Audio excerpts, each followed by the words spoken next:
જોધપુર મહેરાનગઢ કિલ્લો છે. મહેરાનગઢ કિલ્લાની અંદર એક ચિત્ર છે, આજેય છે, કોઈ પણ જઈ અને જોઈ શકે.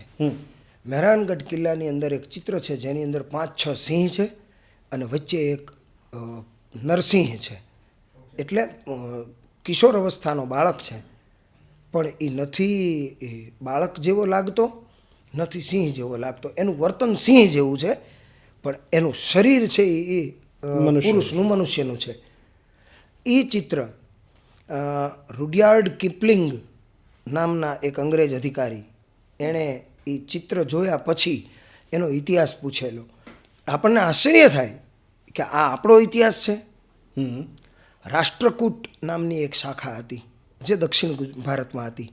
દક્ષિણ ભારતમાંથી ઉત્તર ભારતમાં કનોજની બાજુમાં બદાયું નામનું ગામ, ત્યાં આવી અને વસેલા અને એટલા વિસ્તારને એમણે પોતાનો કરેલો. ત્યારે એમની શાખા ચાલતી હતી રાવ, અને ત્યાંના રાજા હતા રાવ સેતરામજી. રાવ સેતરામજીને જે તે વખતે 100 દીકરા, એમાં 50 દીકરાના જન્મ પછી 51મો દીકરો એનો જ્યારે જન્મ થાય એ વખતે, ત્યારે ઘડિયાળો નહોતી, એટલે હુંયાણીને કહેવામાં આવે કે ભાઈ બાળકનો જન્મ થાય એટલે તમારે જે જગ્યાએ પડછાયો હોય ને એ જગ્યાએ લીટી દોરી દેજો. મકાનનો પડછાયો આવતો હોય ત્યાં લીટી દોરી દે, એના ઉપરથી અંદાજિત સમય નક્કી કરી અને મુહૂર્ત જોઈ, ચોઘડિયું જોઈ અને એ પ્રમાણે બાળકની જન્મપત્રિકા બનાવે. એ બાઈ ભૂલી ગઈ અને 2 ઘડી મોડું થઈ ગયું ને 2 ઘડી પછી એણે લકીર ખેંચી. એને એમ કે ક્યાં કોઈ જોવે છે. આ પ્રમાણે એ રાજકુમારની જન્મપત્રિકા બનાવવા માટે રાજ જ્યોતિષીઓને બોલાવ્યા અને રાજ જ્યોતિષીઓએ કીધું કે આ જે ચોઘડિયામાં બાળક જન્મો છે એ ચોઘડિયું એવું છે કે બાળકનું મોઢું પિતા જોશે તો પિતા મરી જશે.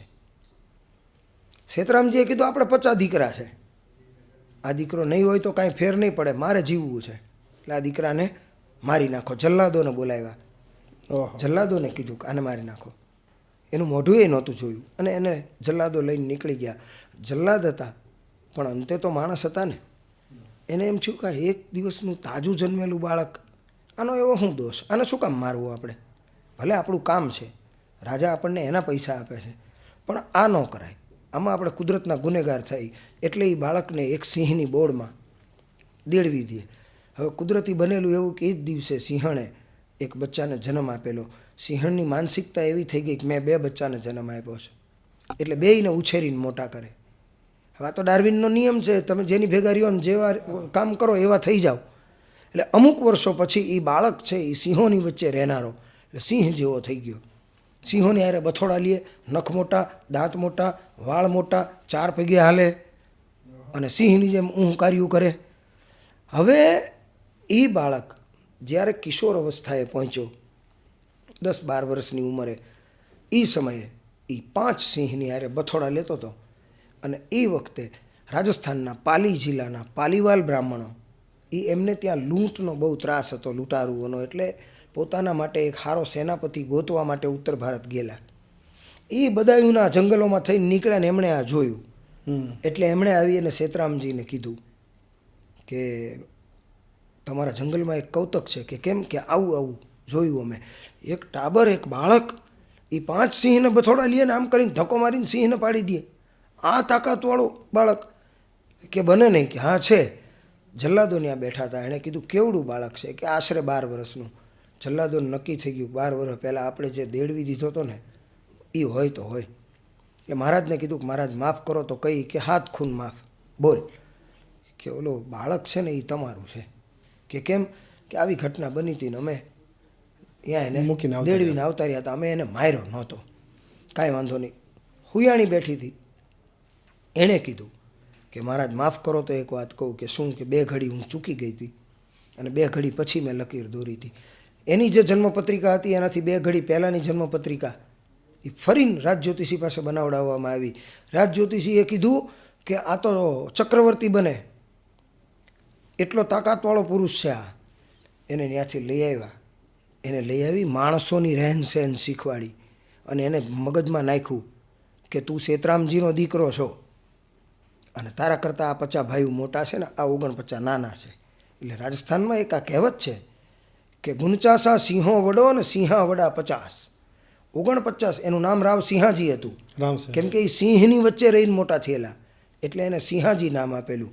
ગુણ ચાસા સિંહો વડો, 49 કરતાં સિંહો મોટો, અને સિંહા વડા 50, સિંહો કરતાં 50, સિંહાજી કરતાં 50 મોટા. આ 51મું સંતાન. એણે બરોબર એના મગજમાં ફિટ કરી દેવામાં આવ્યું.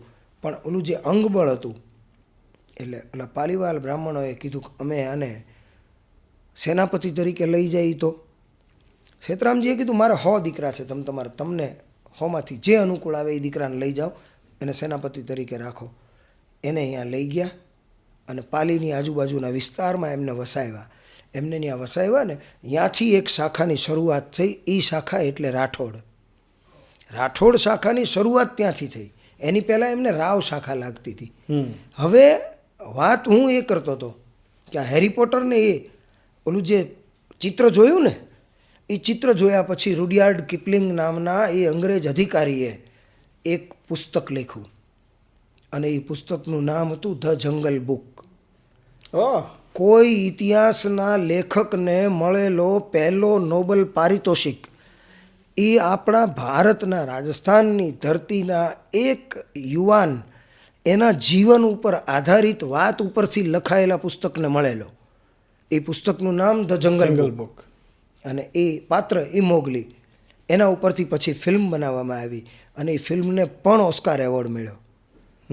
જેના જીવન કવનની વાતો એનાથી આવડા મોટા પુરસ્કારો, દુનિયામાં સર્વશ્રેષ્ઠ પુરસ્કારો એ મળે એવી ઘટનાઓ આપણી આસપાસ બનેલી છે. આપણને એ નથી દેખાતું, આપણને દૂરના ચશ્મા એટલે દૂરનું બધું દેખાય છે. આપણી આજુબાજુ જે પડ્યું છે એ નથી દેખાતું.